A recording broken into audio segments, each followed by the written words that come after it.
Goodman, thanks so much for joining us. The viewpoints expressed in this program are the opinions of the people expressing them and are not necessarily those of Fresh Air Incorporated, its staff, or its board of directors.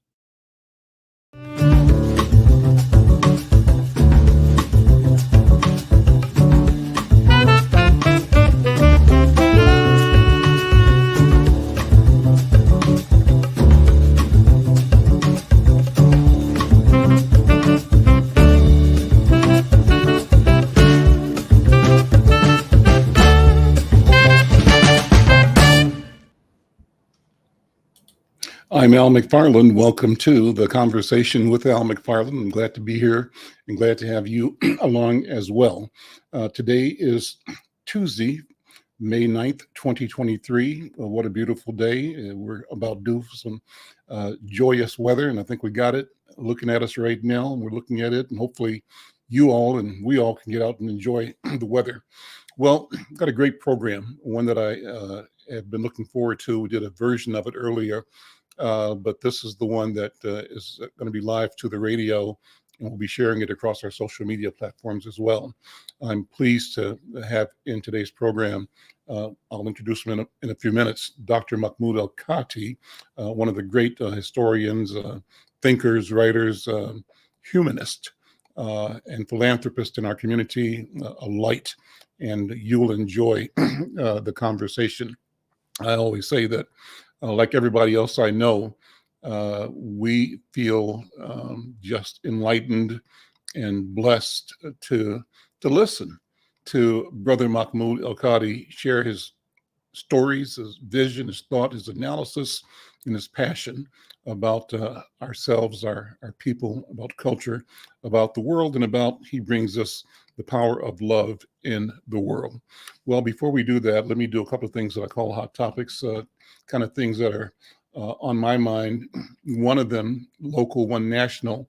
The national one is about the banking crisis. The public is kind of aware of the recent banking crisis. First Republic Bank became the second biggest bank failure in U.S. history after the lender was seized by the Federal Deposit Insurance Corporation and sold to J.P. Morgan Chase on May 1st of this year. So First Republic is the latest victim of the panic that's roiled small and mid-sized banks since the failure of Silicon Valley Bank in March of 2023. So the collapse of Silicon Valley Bank and now First Republic underscores how the impact of risky decisions at one bank can quickly spread to the broader financial system. Should also provide the impetus for policymakers and regulators to address a systemic problem that has plagued the banking industry from the savings and loan crisis of the 1980s to the financial crisis of 2008 to the recent turmoil following SVP's demise, including incentive structures that encourage excessive risk taking. Well, we're going to talk more about this. What I'm reading is a piece that appears in Inside News this week. It's a piece by a scholar, Alexandra Digby. She's adjunct assistant professor of economics at the University of Rochester, and writing with her, Dolly Davis, associate dean, or she's the associate dean of faculty at Minerva University, and the third person on the writing team is Hiroshi Hatsukami Morgan, assistant professor of social work at Minerva University. So go to the website, check that out.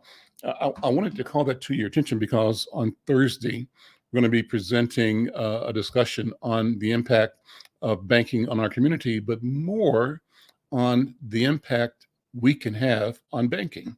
What do you mean, Al McFarlane? Well, got a new friend that I met through the Nubia narrative platform that I'm a part of, and he wrote a fiction piece that is theoretically placing him in front of his grandchildren and describing to them the old way of protest that we oldsters grew up in and that we use to practice our civil rights and human rights work in decades gone past. And he gathers a group of young people with picket signs, and they go to a bank, and they create a line, and they protest bank policy at a particular specific bank. And their strategy is to, as a group, kind of collectively focus in on one bank and create long lines and protest signs, but stop at the door of the bank, and then to walk in the bank and one by one withdraw a portion of their money, take that money and deposit it somewhere else.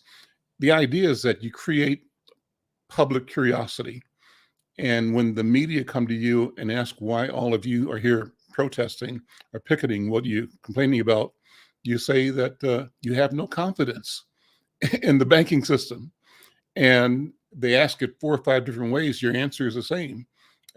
No confidence in the banking system. That, he says, is the panic button. And that's kind of what this article that I just read talked about, creating what creates panic in the financial sector.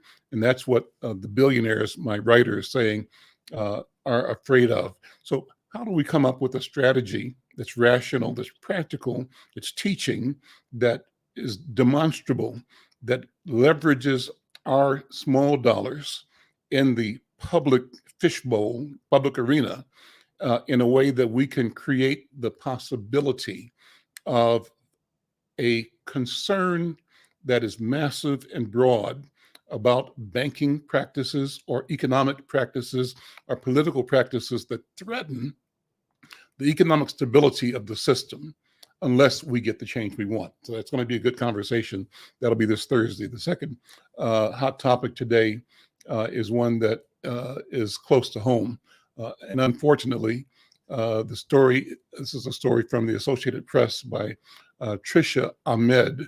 The headline says that U.S. prosecutors are going to charge a Minneapolis man for suspected arson at a couple of mosques.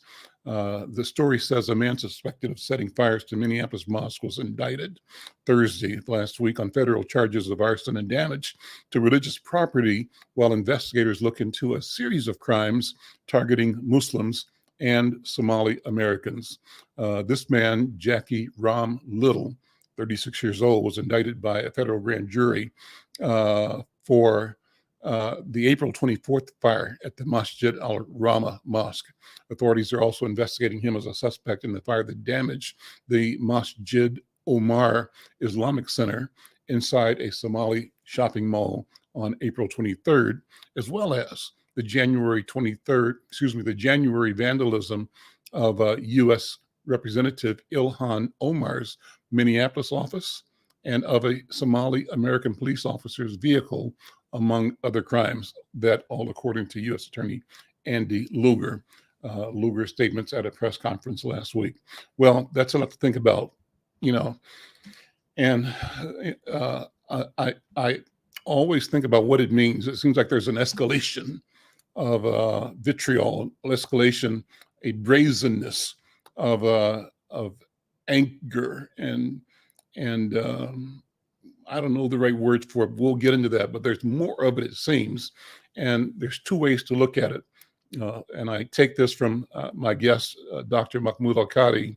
On the one hand, as ugly as it is, at its ugliest, it's simply a sign that things are about to change and that we should take courage, take heart, because when they go into the desperate mode, it means they're clinging for straws, grasping for straws, and they really fear, and they've lost already in their own minds, and they are struggling to maintain some sense of place and control and equity, which they don't have and don't own. So we'll talk about that.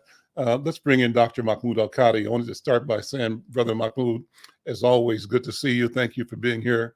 And as for the audience today here on KFAI, I want to say that my goal is to be a good listener, and I'll be a proxy listener for the thousands of listeners on KFAI, asking questions where I can to help clarify and for you to go deep on things that you want to go deep on. But thank you, brother, for being here. And 2 of the things we want to talk about for sure the recent transition of two elders. One, brother Harry Belafonte, just transitioned into ancestorhood, and before that, our brother Randal Robinson. And Yeah. I'll just leave it there. Good afternoon, brother. Yeah, Baragani. Yeah, don't leave it there, please. Hey, it's always good to be with you, El. You know that you're doing the work that needs to be done. So, and keep on doing what you're doing. You're a treasure to our community, and it's paying off, I think. In certain quarters, it's immediately paying off. But anyway, yes, I want to talk a bit about one of the great spirits that's ever appeared in our experience as a people. And people are spirits too. We're not just flesh and bone. That's true. And he was a great spirit. So was Randal Robinson. And they were akin too, because they worked together around Trans-Africa. Harry Belafonte, to me, is one of the only a few, one of the wisest human beings I have ever listened to. I said, he's a wise man. And when I saw him, he could have been in his mid-30s, thereabouts. And I saw him 3 times in my life. Never heard him perform. I never went to a concert or anything. But to hear him talk / lectures, / tell stories about his life. I mean, it's a deep spiritual thing to listen to him. He's a wise man, I'm saying that. Not smart, not just smart, but wise. Anybody can be smart. I can be smart if I knew how to be a mechanic, at something. I could be a smart guy, But that's not wisdom, okay? Yeah, I could be an engineer, really smart, and know every trick of the trade. Wisdom transcends that. It's transcendent knowledge, like Holy Writ, like script. That's what wisdom is. It's different. Thank you. From knowledge. From knowledge, knowledge can be here today and gone tomorrow. I want to give our audience a simple definition of what we call knowledge, and then that knowledge is simply information organized for use. That's what it is. It's organized. Yeah. The knowledge what you call knowledge may not be beneficial to you. For instance, much of knowledge in the West and what covers our experience in this country is not beneficial to us. Much of it, some of it has to be. We have our own knowledge box too, which is African and suppressed. But knowledge is the what we call now the curriculum that you study in school, through grade school, high school, college, and so forth. That's the curriculum. That's what you call the University of Minnesota. They talk about it being the house of knowledge, all these fantastic terms they use to describe it. But knowledge is not forever. I mean, the knowledge of a doctor and say, well, like, a better example of Copernicus and Galileo, their knowledge base was not the same as Einstein. He knew much more than they knew because knowledge had advanced. There were new discoveries and so forth, and there was no theory of relativity until he showed it on. So that's new knowledge. Well, Black people create knowledge all the time. The sad fact is it's not organized. That's the problem. It's there. You got deep treasures of knowledge. And that's what Harry Belafonte had. I have never listened to anybody who was more arresting. Almost every other word he had to say was significant. Hmm. So I think, first of all, he was a wise man, and I was endeared to him because I believe, as I do, he loved Black people. There's no question about that. Don't get into people's personal thing. He loved Black people. And so do I. I think that's why I loved him. And we're not talking about nonsense, European nonsense, about race and that kind of thing, because it's transcendent. And Black people, I love Black people because they deserve to be loved. Let me jump in here. I'm Al McFarlane. This is The Conversation with Al McFarlane. My guest, the venerable, the honorable Mahmoud El-Kati, Dr. Mahmoud El-Kati. We call him Professor. I call him the griot. He's a historian, a writer, a publisher, published author, and a mentor to so many here in the community and around the country. And we're talking about two people that have just made transition as a point of departure, even in our conversation. And first, obviously, the recent departure or transition of the great Harry Belafonte. I'm so happy to hear you make the distinction between being a man of knowledge and a wise man, and both are important. They both, but there's a difference. Yes. And I'm happy to hear you declare the presence of and the creation, the innovation of knowledge in Black people, but recognizing the challenge of organizing the knowledge. And when you were saying knowledge, I said knowledge. My question to you is, in the general public, knowledge to what end? What's the purpose of it? Yeah. Okay. We got that out of the way. The wisdom and knowledge, distinct realities in human life. But two things. When I talk about Harry Belafonte, you trying to talk about five things at once. He's that. What should I start? I said I saw him 3 times. Never saw him perform. Of course, I read things about him and all his stats. But he was indeed a Renaissance man in some ways, like his mentor, who was Paul Robeson. And the mission was, Paul Robeson taught him, an artist must be responsible to his community. An artist does not see things as they are, but things as they ought to be, and try to make it happen. And he's passed that tradition to Danny Glover today, is his mentee. Those two men love one another. I saw them, just like he loved Paul Robeson. And that was good. He sees that mission. He said, Paul Robeson told him to be loyal to your convictions. And that's what that guy has done. The Paul Robeson thing, the mentee-mentor relationship was powerful. Mm-hmm.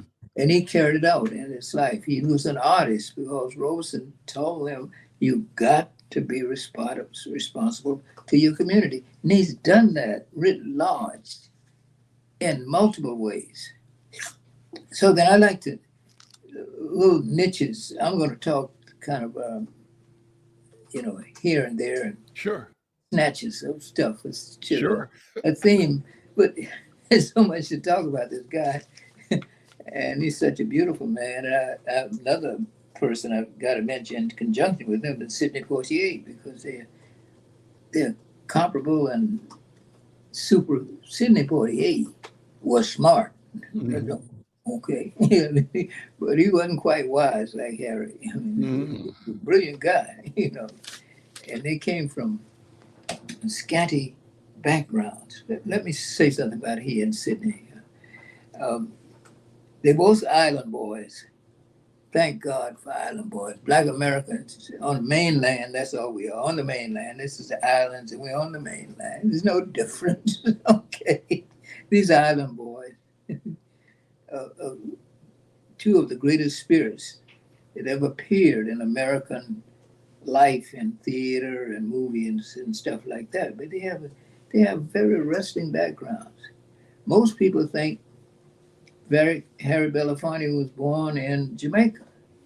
He wasn't. He was born in Harlem.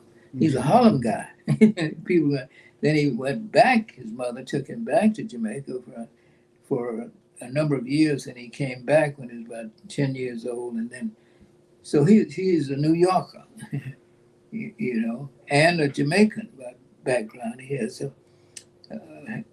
his heritage is very complicated. We won't get into that. But he was the common denominator was he was black. You should know that straight up. Sidney Poitier came. Those guys were born within 8 days of each other. I think Sidney Poitier called him the old man in public. He said, "This old guy, I don't want to sit next to him." You know? And they were great friends, a great marriage of friendship. Poitier, people think, you know, he's from the islands. He wasn't born there. He's born in Miami. They were bringing him to Miami. They thought he was the eighth of 8 children to be. And how he came to be born in Miami is they thought he wouldn't make it. He would die. And that's why they came to Miami with a shoebox ready to bury him. And in some miraculous way, his life was preserved, and he grew up and went back to the islands, to Cat Island, which is not the main thing in Nassau. You know, Nassau is cosmopolitan and all that. His daddy was a tomato farmer and brought his product to the mainland. And Poitier remembers when he first saw some things on the Miami moving, and when they were getting near shore, and he wasn't quite sure what it was. And he asked his mother, "What are those things, you know, moving like that?"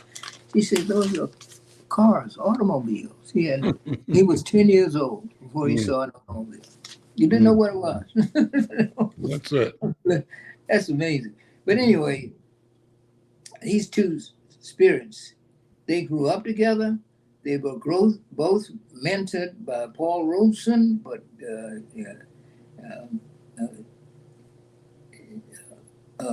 Harry Belafonte became the Paul, carrying the dispensation more so than Sidney's. Sidney was helpful too, but he was not out front, in your face, freedom fighter. Harry was that. Nobody can deny him that. He might have given as much, well, certainly materially given much as anybody to the civil rights movement. Millions of dollars, you know. He financed the SNCC. He financed a trip to Student Nonviolent Minority Committee to visit about 8 African countries. That's why they were so hip. He underwrote that. And so what's this? So SNCC people know him. Every civil rights organization respected him. And he had this is a special moment when he met Dr. King at Abyssinia Baptist Church in Harlem, shortly after King had emerged into national providence. And they met in Abyssinia Baptist Church, Admiral Clayton Powell's church. Once the largest congregation in America, 10,000 members, before these big mega churches. Yeah, mega churches. Yeah, it was in Harlem. Abyssinia. What was his name? Abyssinia, you know, it's Africa, right? Where's Abyssinia in Africa? That's what was fun. There it is again. You know what, Mahmoud? If you lean into the camera, I get you because your voice is faint I don't have way a back. very powerful voice. I keep forgetting that. So how's it now? It's perfect. Yeah. You know, yeah. There's so many stories. But one of the stories he talks about, he and Sidney Poitier met at the National Negro Theater back in the 30s in Harlem. Okay. That's where their career started. And um, and they came into this Negro ensemble theater where there were the black actors and back there then, and where he met later the great two other people, um, Ruby Dee Aussie. yeah, Ozzie Davis and Ruby Dee. They were old friends. Mhm. And Sidney came there. So they were young men. Sidney came to New York with what amounts to about 2 years of formal training. Sidney did. Had a thick accent. He couldn't put rocks in his mouth to help him get rid of it and all of that. And but both of these were driven spirits. The hell with odds. I'm coming. Both of them. This guy who couldn't, could barely speak the English language, barely had a formal education around above second grade, taught himself to read, or was taught by a waiter, one of the black waiters, loved black love. There it is. He was taught by various people. And then he got rid of the accent and all of that. And he and Harry were in this group of black actors in the 1930s in Harlem.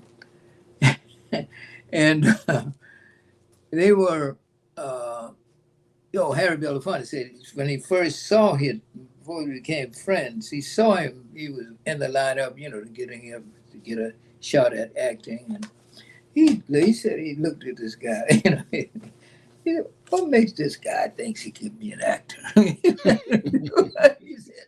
said the very thing happened. And what happened was he was a janitor. Harry Belafonte was a janitor at the theater. And this particular night, of course, he had to work. He, hold every nickel. He could hold a nickel to the eagle grin. And he couldn't miss work and his work conflicted with a role he had been given. Some old throwaway European play, reinvented by black people.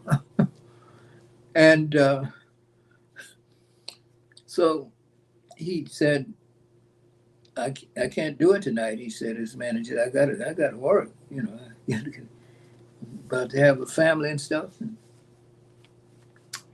So he needed a substitute.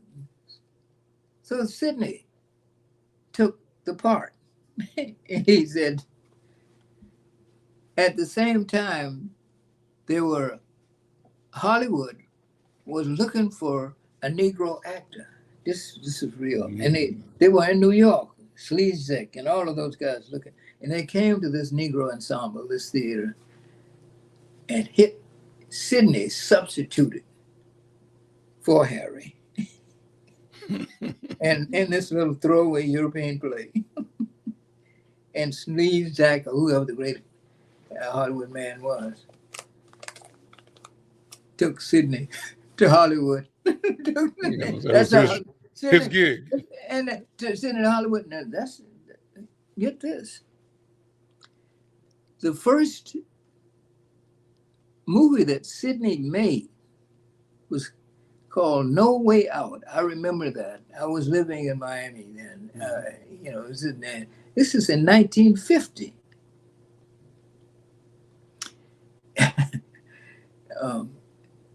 And I'll never forget, if you look at that movie, it was a groundbreaker, because if you've seen it, it was a non-stereotypical role in 1950. Mm-hmm. And Sidney played opposite a great actor named Richard Widmark, who was a stomped down to earth, hope to die white supremacist. Mm-hmm. Think about that. And Sidney was the psychiatrist. He was the guy who went. There's some volatile scenes. He was called all kinds of names by Richard Widmark and so forth, and it ultimately ended up in black people revolting. It's a little minor skirmish, not like they are now. But think of that. the first movie he made transcended, being funny or stupid or ignorant or all these stereotypes, the Stephen Fletcher type thing was predominant. Sidney, his first full-length movie was a revolutionary act. Like I don't know if you've ever seen that movie. Nope. No, please see it. No Way Out. You'll see what I'm talking about. Anyway, so Sidney became the great movie star, and Harry wanted to be the actor, and he was downtown. He used to go hang out with musicians. Lester Young, Charlie Parker, young rising Miles Davis. In fact, he said that Lester Young is the one who encouraged him to sing. He said, "You an actor?" He said, "I'm an actor." He said, "Well, you ought to be able to sing something."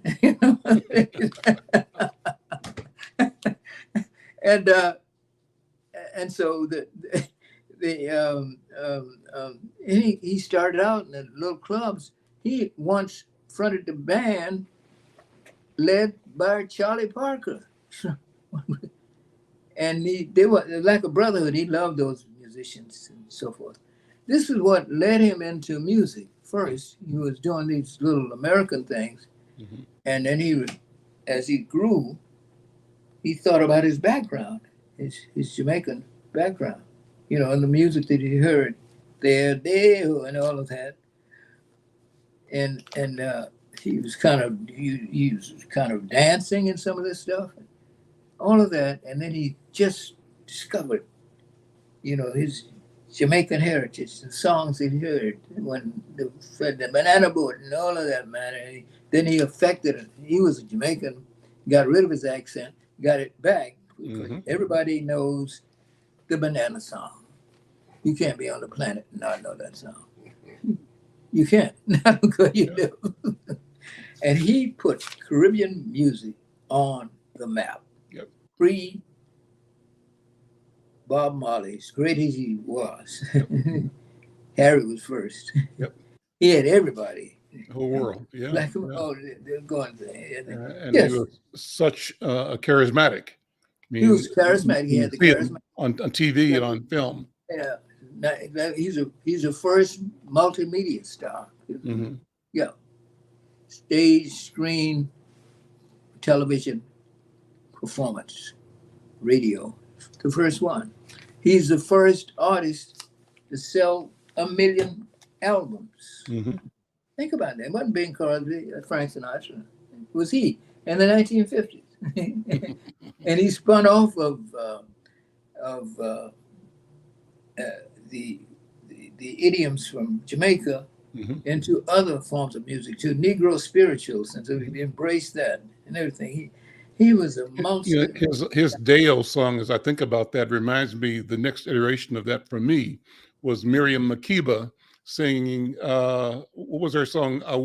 Was it, I can't remember the name of the song now, but she did the folk songs in South Africa that brought a pristine authenticity, right? A clear, and that's what Belafonte did as well. He brought like crystal clear a bell-like sound of meaning and of warmth, and of everything else that went into that experience that he was describing, both its pain, but also its joy.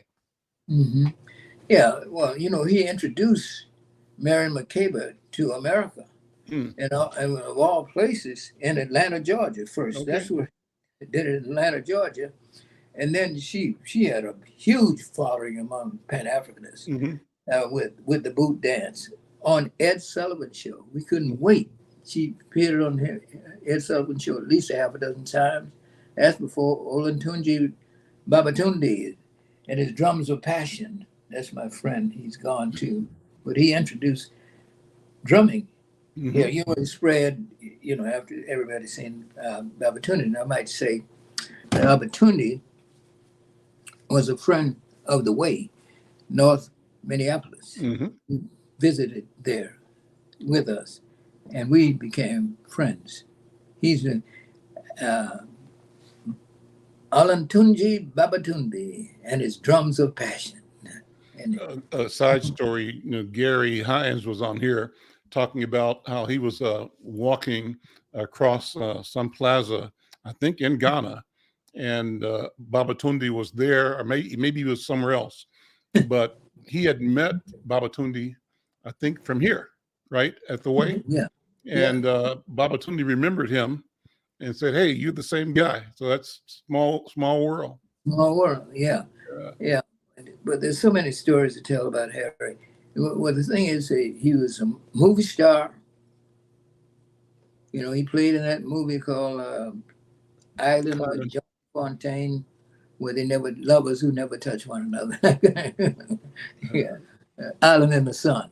That was a full length, 20th century big time movie. Yep. You know, he made, but eventually he got fed up with the Hollywood system and started producing his own movies. He made 5 or 6 of his own. The one I remember was Claude in the Flesh or something like that. But he produced and helped organize the artists, Paul Newman and those guys, to produce their own films, their artists. He was involved in that too. But he was a Pan-Africanist to the bone. Switch, if you would, Brother Mahmoud. And on that note, as a Pan-Africanist, talk about the other elder that transitioned, that's Randal Robinson.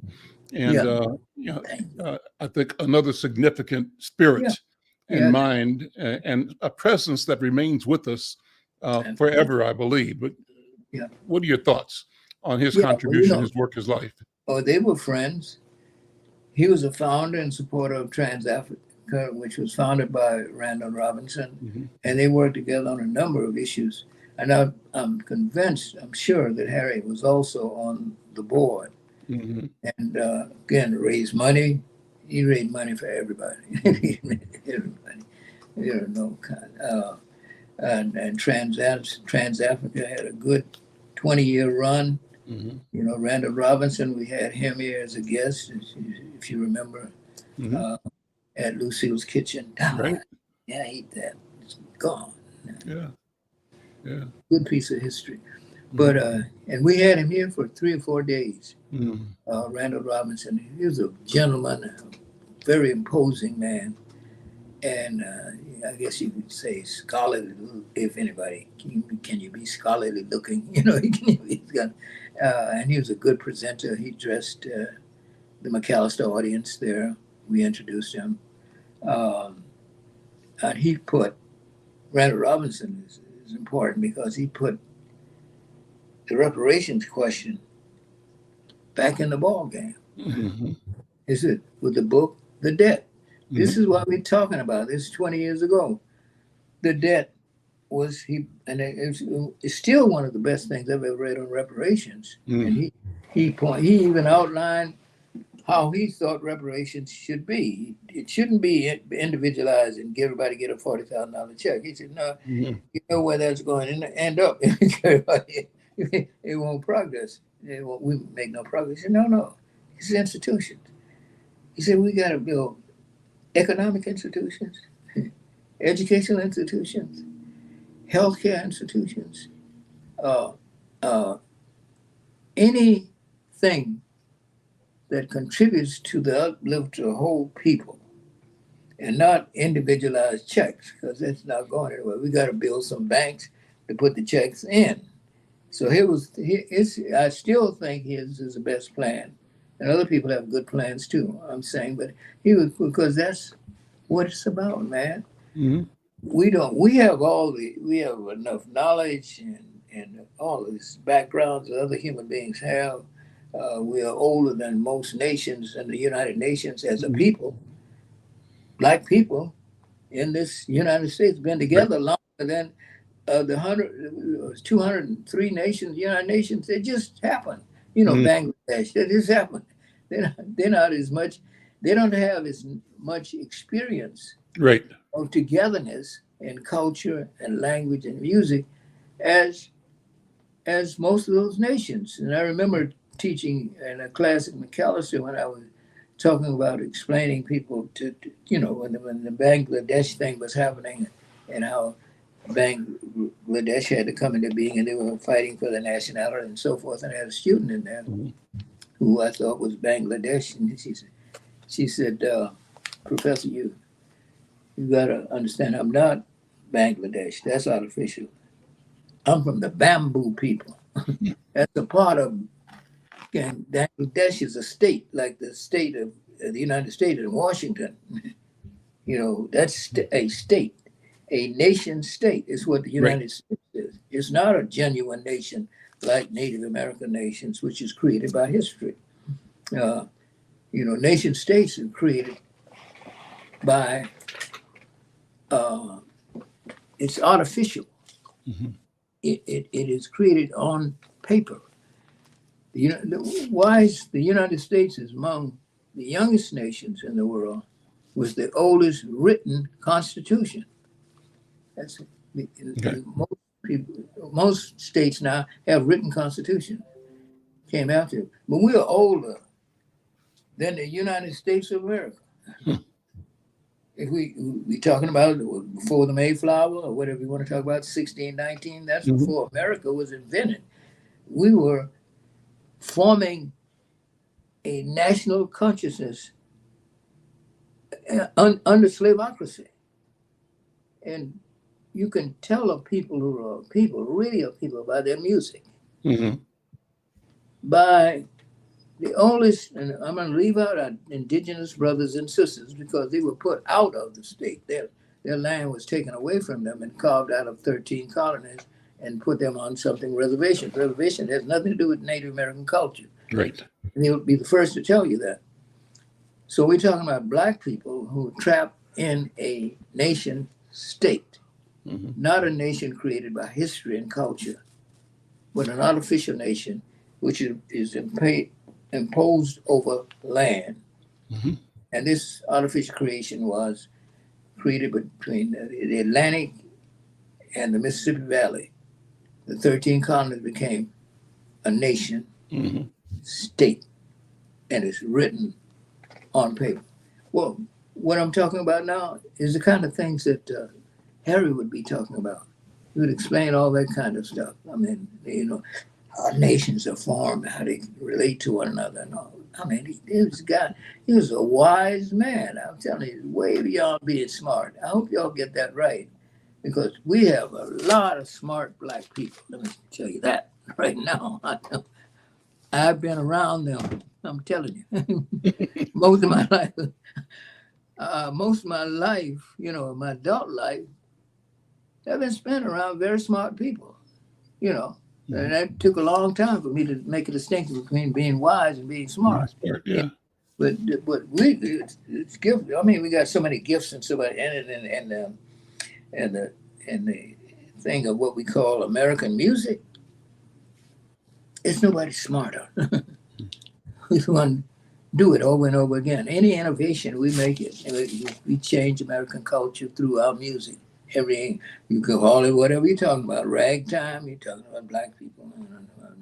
The Roaring Twenties, you're talking about Black people music.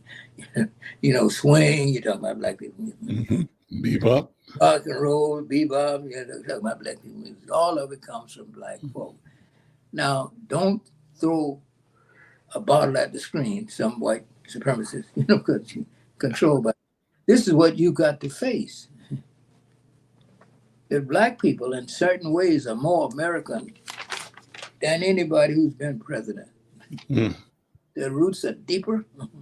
They've been in more wars than most people who call themselves white. They have, as a culture, they were formed in this country. Harry Belafonte could articulate that. I mean, but not just in this country, formed in the hemisphere. In the hemisphere. Differently, right? And I wanted to use that to ask you the pivot to bring into this question what you called, when we last talked, the most significant event in modern history, and that was the revolution in Haiti. Yeah. And the way you explained it was eye-opening for me, because you gave it a context of why it was so important in the history of political and human development. Mm-hmm. And it's in alignment with what you're talking about, the spiritual and cultural work of Randall Robinson and Harry Belafonte. They all stem from the same consciousness. He talked about that.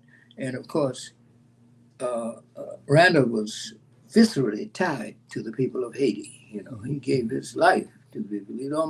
He almost died from a fast that he went into for a number of days. I mean, maybe 2 weeks without any water and food, to draw attention to the Haitian question, you know, how it's been isolated, it's been invaded twice by the United States Marine. The last time in 1934, it was isolated by the Western world, barricaded, and so even Iran was a part of that scheme of because Haitian people, Du Bois called it, and I'll keep saying, Du Bois called the Haitian Revolution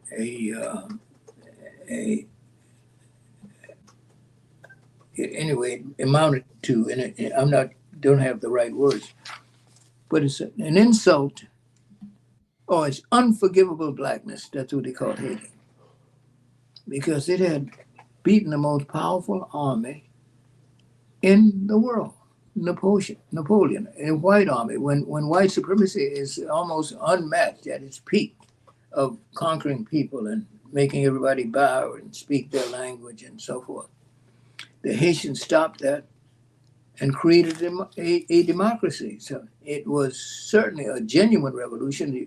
The United States is just an independent movement. It's an independent movement. A genuine revolution replaces a system with a new system. That didn't happen in America. Slavery was before the American Revolution, and it got worse after with the slave codes. So this is not a revolution.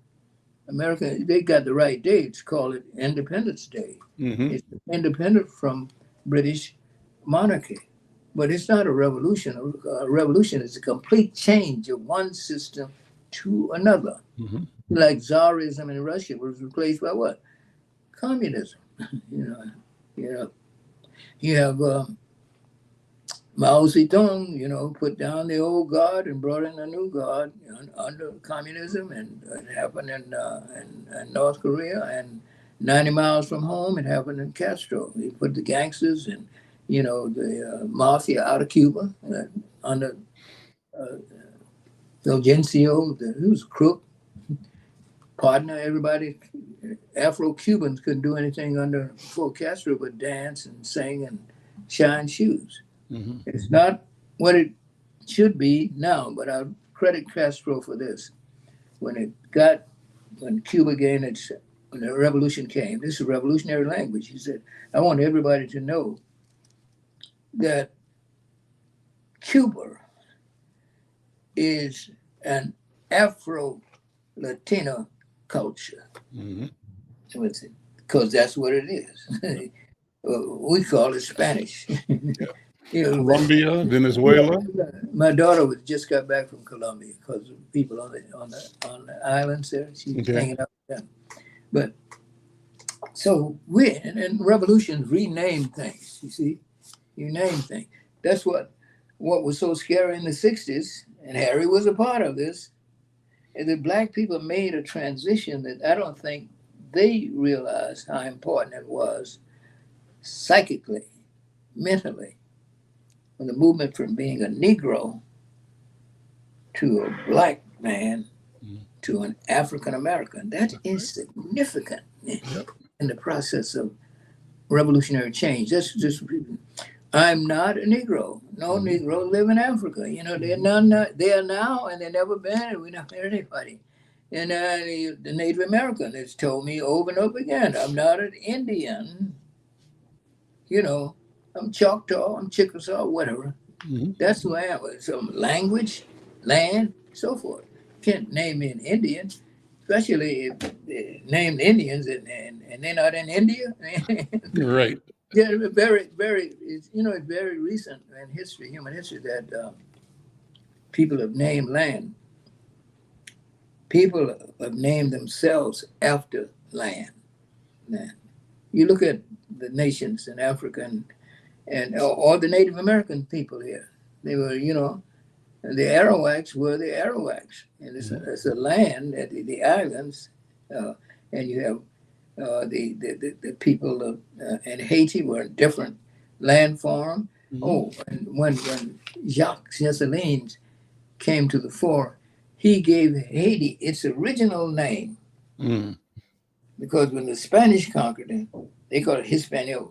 And the French took it from the Spanish, and they called it Saint-Domingue. When Jacques Dessalines came to power, he said, you're going to spell it, we're going to pronounce it the way the indigenous people, the Plainate people, Haiti, Haiti, Haiti. That's the name of it. He gave Haiti back to the Native Americans. Great. Yeah, wasn't it something? Yeah, that's a revolution. It makes a difference, and I always remember you, Professor Mahmoud, talking about the power of language as well, and about words, what words mean. And one of the things that I've been doing, and I owe this to you and others, is just continually thinking about how we use words, what words mean in our lives, and how words reflect and also give us power. And what does that mean? And so what I've taken to is in recent year or so is studying hieroglyphics and learning, the Medu Neter, right? The Middle Egyptian language system that comes out of Kemet, and that is the basis for what is being called an Africana way of knowing, a way of assembling the universe. Absolutely. But you talk about words a lot, and what we as humans are able to do and do through words, why words make us unique. What are your thoughts? Well, words can create things that don't exist. Like race. I don't mean race horse. I'm talking about race of people. That doesn't exist. Because you use a word, you imagine that there's a corresponding reality to the word. See, you say a car, an automobile, there's a corresponding reality. When you say race, there's no corresponding reality to that. We are a species, yes, which comes in varieties. You have 11 basic needs, 4 basic wishes, however you want to define it. That's the species. But you have a word called race, and it doesn't exist as such. So you said the black race, the brown race, the yellow race, and so that means everything about you covers but the biological and the cultural. It's not true. And more people understand. Harry could talk about this. Oh God, he could talk about race. That people, he says, people are named for land. For language. This is a Harry Belafonte lesson. For language. This is why no, not your color. He said, how can I prove that? I can take you to Europe and take you to Africa. And there are different peoplehoods there. When I'm in Europe, I meet Dutch, French, Europe. I mean, in Europe, I don't meet a white man. They didn't tell you he's white. I'm Dutch. I'm French. And unless you're German, I'm German. Yeah, what I mean? Color.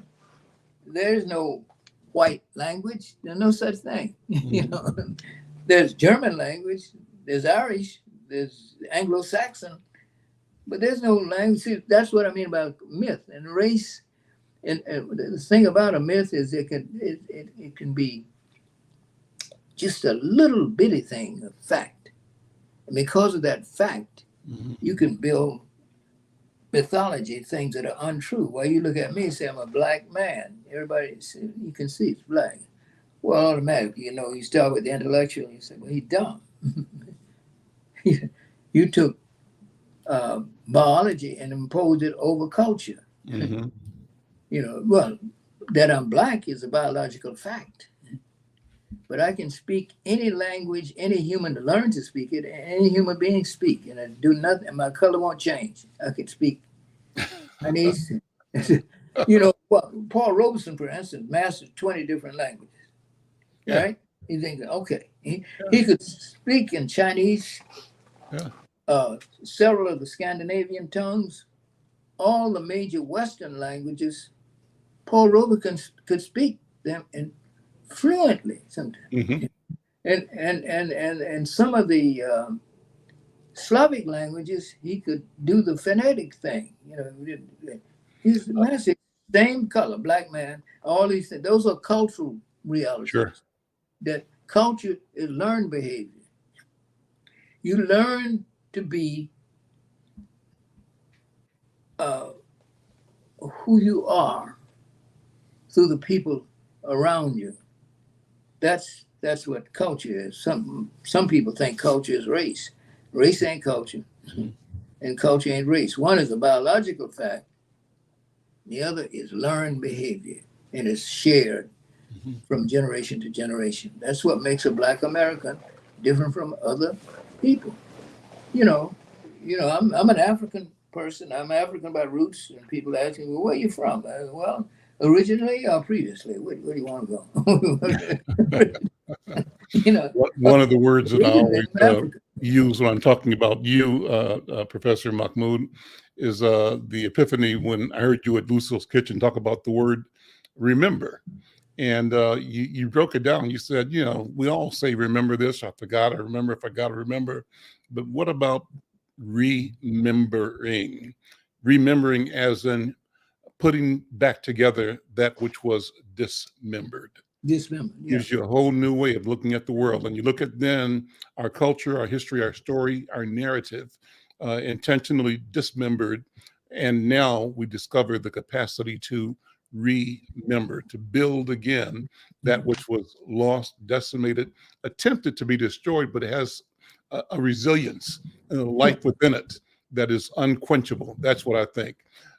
Brother Mahmoud, we are at the end of this hour. It goes so quickly, but I want to do this again because I think there's, every thought, every idea gives you a runway to just review and reflect and analyze and to teach. And that's what I think is critically important. And that's what I want to thank you for taking the time today to do. And let's plan to do it again, just to keep this conversation going. Well, I want to thank you again for for doing what you're doing. You're part of the process, buddy. Sir. We're getting there. And the part of the process is persistence. Yep. Yeah. I'm going to be sharing this conversation momentarily to my colleagues and friends, the Nubians, in the narrative Nubian experience. So I'm hoping that as the people, sisters and brothers there get a chance to learn and hear your voice, we'll get some response, reaction, and some growing that we can do with each other, building a future that reflects our sense of our role in the creation and our responsibility, our stewardship with everything else that exists in the planet and in the world. Well put. All right. I couldn't say it any better. Yes, well put. Right. Well, listen, I'm going to sign out right there, Brother Mahmoud. I'm Al McFarlane. This is The Conversation with Al McFarlane. We're here online every day, but here on KFAI every Tuesday. And we thank you, the listeners on KFAI, those who are online with us. Help us grow this. Go over to YouTube Insight channel, subscribe, support us, let us know where you are, and be part of this rich, robust conversation. I'm Al McFarlane. We'll see you next time.